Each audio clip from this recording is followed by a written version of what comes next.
Hey, and welcome. Welcome to Leadershipisation, all things leadership. My name is Beth Bergen, and I'm a global leadership and communication coach. I work and I help executives and managers and business owners build their influence. And we do this through powerful communication and leadership so that what they can do is they can actually lead their teams really cohesively, really drive results, and that they and their team members can become more visible in their organization, but also in the industry that they work in. And I am here most Tuesdays live at 1 p.m. Australian Eastern Standard Time. Now, I do a lot of work with my coaching clients to help them to build what I call a power base. It's all about helping them to determine who in their networks is going to help them to increase their visibility so that they can be more deliberate about their career. Now, in amongst that, building influence and building the leadership and communication skills, this is actually quite an important part of that whole picture. And one of the things that I'm often asked is, what are the soft skills that I need to develop and for what purpose?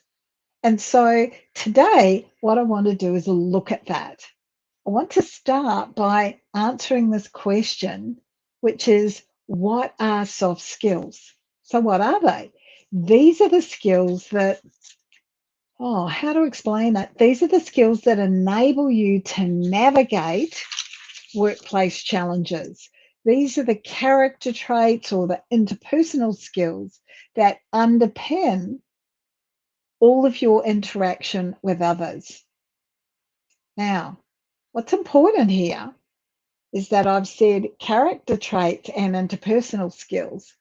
Some of these will be awesome, some of these will be average, and some of these will be really bad. And you're the best person to be able to get some feedback to determine where you sit in those kind of levels with some of these skills. So I'll refer to that a bit further on in our conversation today. Now, the thing that everyone I was going to say everyone needs to understand. That's probably wrong. The thing that we need to recognize about soft skills is that they actually complement the hard skills. And the hard skills is that knowledge and those occupational skills that you have. So when I'm talking about leadership intelligence and the toolbox that I'm encouraging you to develop, a whole lot of the skills that we're talking about are soft skills. And what's amazing about soft skills is that once you've developed them, these are the things that are more readily or most readily transferable from industry to industry, from job to job. Yeah, so if you had studied to be an engineer, for example, and your hard skills were in engineering, but you had a lot of soft skills that were all about managing people, the soft skills are transferable into the hospitality industry, for example. The hard skills, not so easily transferable. So, what you'll generally find is that employers are looking for a balance between hard and soft skills. We learn those hard ones through the formal education, the training, and the experience on the job, and they're learned and perfected over time. Soft skills, we have a choice here. Soft skills, it's all about you determining, I'm going to be deliberate about building these skills, or I'm going to be deliberate about changing them because maybe I'm not strong enough, maybe I'm too strong with my use of a particular skill. These are those social and those interpersonal skills. Now, there's a huge long list of soft skills. It's very open to interpretation. I'm going to share around about 12 of them with you They're in no particular order. I'm just going to share them maybe with a couple of do's and don'ts, and maybe with a how you can build it, and then perhaps what you can do to actually be taking some action with them. Okay, number one, active listening. Now, you've heard me talk about this a whole heap before, and I think we're probably at the point where I think it's important that I do a whole session on that. So that's one of my planning for upcoming sessions. So look out for that. So firstly, active listening is about listening to hear rather than listening to respond. So it's about nodding and looking at people and validating what people are saying. So it really comes down to your body language. As we already know, your body language is more than 50% of how the message is portrayed. Something that it's not a good idea to do when you're in the process of actively listening to people is to interrupt, because that stops their flow of thought. And active listening is all about validating, and it helps to build really strong relationships. A great soft skill for you to learn. Number two, teamwork. You need to be easy to work with. You need to um, be willing to give and take.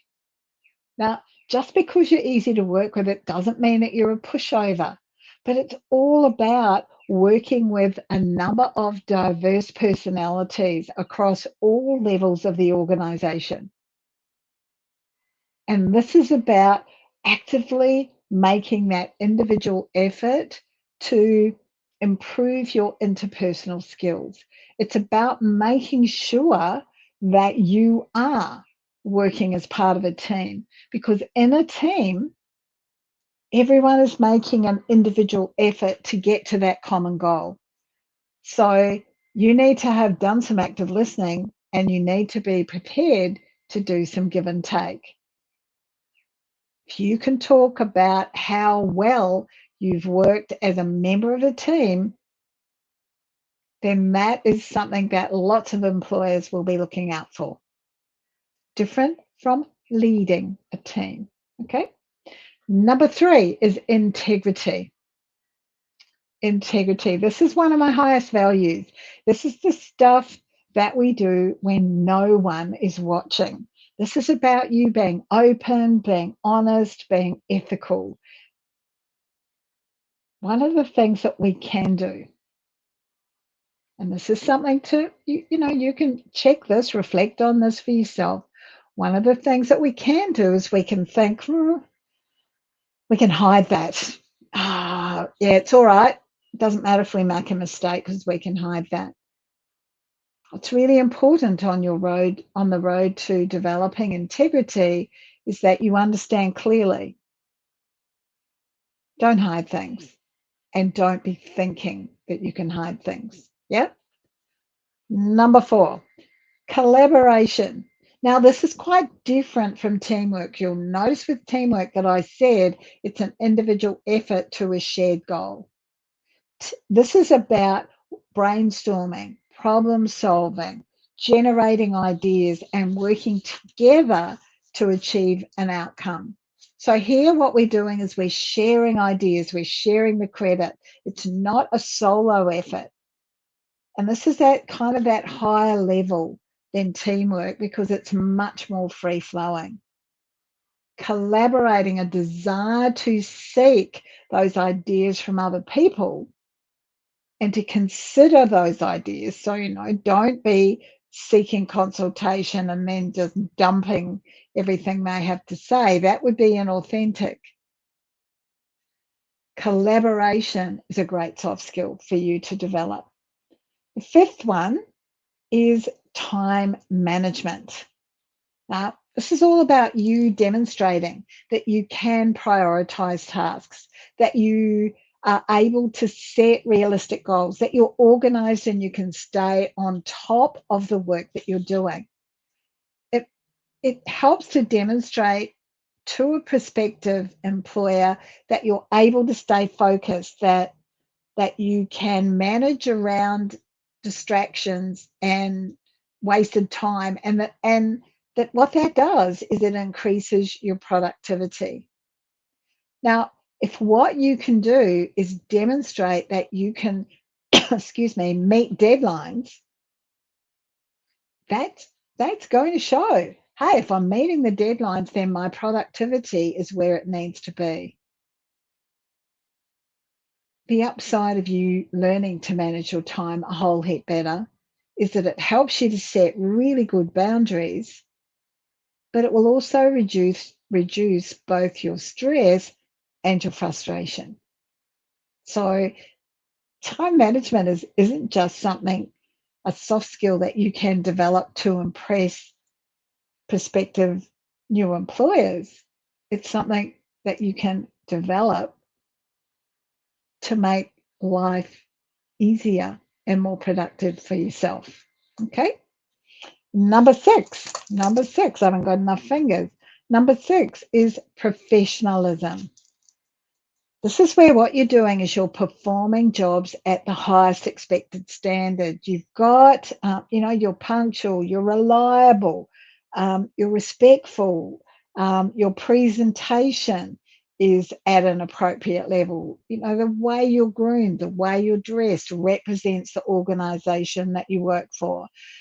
Your language, your communication, all of those things meet the standards that are required by the organization or the business that you're working for.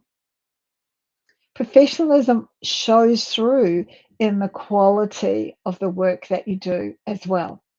Now, for lots of people, they develop their professionalism, however, they forget about that and they make the mistake of assuming that they can behave differently in a relaxed setting. You've probably heard about lots of people, well, I shouldn't say lots of people, you may have heard about people who got into a bit of a pickle because of the way that they behaved at a Christmas party or some kind of organizational celebration. Your professionalism needs to be there the entire time, not just when you are in your office or in your working environment. When you're dealing with people who are from your work, that professionalism should be front of mind all the time. Number 7, a growth mindset. What does this mean? People often say to me, what do you mean by a growth mindset? This is your willingness to keep learning, to keep growing. It's your ability and willingness to be open to change. Now, if you want to change, then you're much more likely to be going to asking your colleagues, talk to me about what you're observing, about the way that I'm behaving. How's my time management? How's my professionalism? How are some of these other soft skills? And what's their perception of it?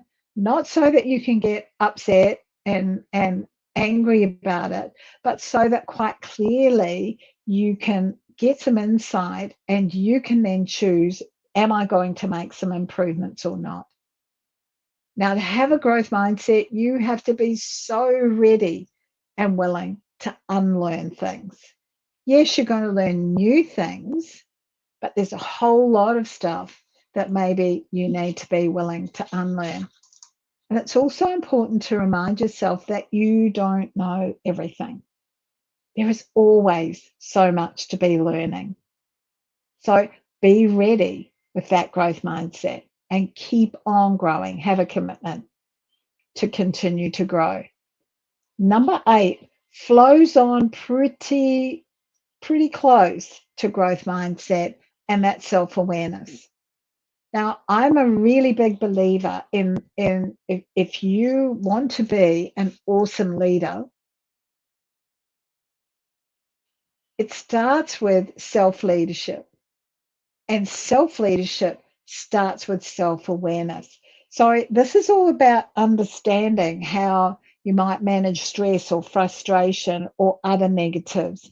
It's understanding how others perceive your actions, your words. It's being aware of your own strengths and weaknesses so that you can minimize your weaknesses and maximize your strengths. What I find works best for me, and certainly for the majority of my clients, is to regularly be practicing self-reflection. What went well? What didn't go well? What could be better? And what valuable lesson did I learn? Are four quick things that you can reflect on with every situation. It's all about being honest with yourself. That's what self-awareness is about. Just reflect, be honest with you. Our biggest lessons often are wrapped around some of our biggest failures or some of our biggest mistakes. So don't be afraid to acknowledge to yourself that you could have done something better. Okay. Number 9, communication skills. Clear, concise communication, both written and spoken, is an essential soft skill for you to develop. Why? Well, it prevents miscommunication, which can lead us down huge rabbit holes. So it's less about jargon and more about simple language. And also, it's important to not over explain things all the time or feel like you've got to justify every single decision that you make. Now, whenever I talk to anybody about communication, I'm always talking about using the power of the pause, stopping and allowing things to land, giving the other person the opportunity to answer the question that you've asked. Yeah? Use the power of the pause. What's critical about communication is that you learn how to adapt your style for different people. And as we saw earlier, teamwork is one of those soft skills. So working in a team and working collaboratively gives you the opportunity to learn how to adapt and flex your style for different people. As you get better at communicating, you're going to get better at dealing with conflict resolution, positive conflict, and tough conversations. And when you know that you're comfortable and confident doing that, and you can share that with an employer, it makes you a bit of a valuable asset, because there are plenty of reasons why we need to be having those tough conversations. You've got this. Number 10, adaptability. This is all about how to explain this one? Your ability to adjust quickly to new conditions, to new behaviors, changing your behaviors, changing your thoughts, and changing your actions in response to new information or new circumstances or new environments. A change is a given. And so your ability to manage how you respond to that and to adjust really quickly, particularly if you're responsible for leading a team, is a very valuable soft skill for you to develop. And again, this comes back to that willingness to learn, your resourcefulness, your ability to adapt quickly, your ability to problem solve, your ability to rethink a plan, all of those things. And importantly, your ability to adjust after there's been a bit of a setback, after you've made a mistake, after you've had a bit of a failure. Because if what you can do is take the learning, then instead of falling down or backwards, you're actually falling forward more positively into the future. Yeah? Number 11, We're zipping through these now. Number 11 is resilience. This is your ability to bounce back, to adapt, to cope with what's happening. It's about your ability to, like, it's kind of similar to adaptability, but where it's different is that you're able to maintain your well-being. You're able to maintain a positive headspace. You can see the lessons. You can adjust your behavior. You're flexible and you maintain a positive outlook. Resilience, that ability to pick yourself up and keep on going. Great, great soft skill to develop. Finally, number 12, emotional intelligence. Now, this is huge. It's a bit like communication. What's important is that whatever your role in an organization is, if you've got aspirations to be leading others, leading teams, we talk about lead yourself, lead lead teams, um, or lead others, lead leaders, lead the organization. There are lots of ways that you can be leading. What's really important is that you learn how to manage your emotions so that you can successfully navigate a range of different situations, social and professional, dealing with conflict, managing change, a lot of those things that we've talked about that are related to the other soft skills.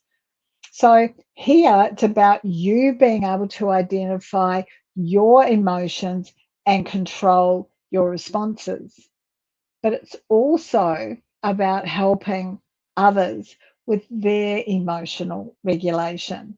So in here, it's all about the emotions, understanding them, comes back to that self-awareness.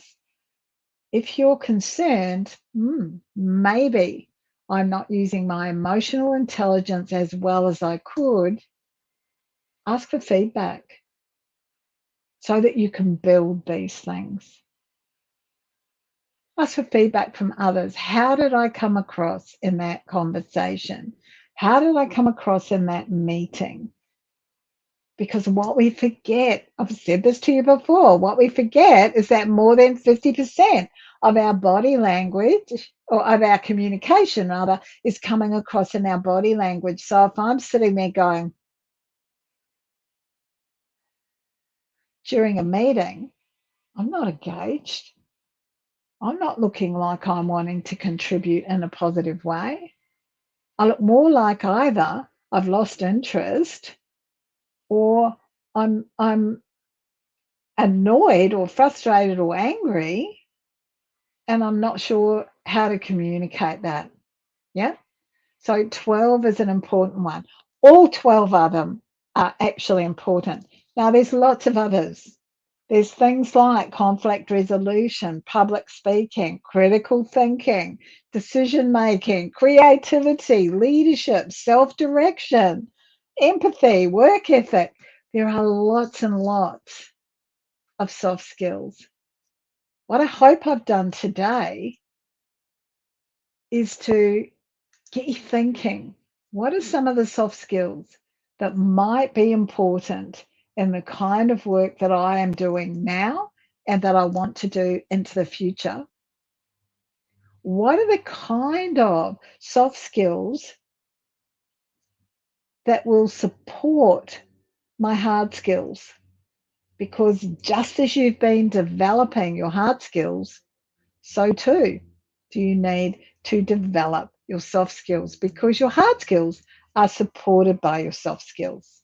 Okay, so I wanted to talk to you again, just as a reminder, about 365 days of growth.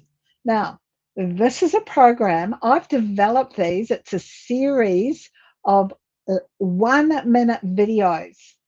And if you sign up to receive these for 1 year or 365 days, every single day, you will get one of these emails from me with a short video in it. And what these daily reminders are designed to do is to motivate you, to lift you up, to just really give you a message that maybe today you absolutely needed to hear. Or quite simply, maybe it's just about giving you a bit of a hug. I've got an introductory offer on right now. So check on the link below in this platform that you're watching. Check on there. You'll see the link. If you would like to sign up, you'd be most welcome to join our 365 Days of Growth family to secure payment. So, yeah, just grab your opportunity. I know that you'll find it really worthwhile.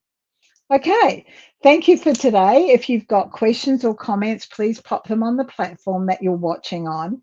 If you're watching replay, hashtag replay would be fantastic. Enjoy the rest of your week. Like here in Australia, spring is absolutely starting to show its face, which is fantastic. I look forward to seeing you next week. Bye now.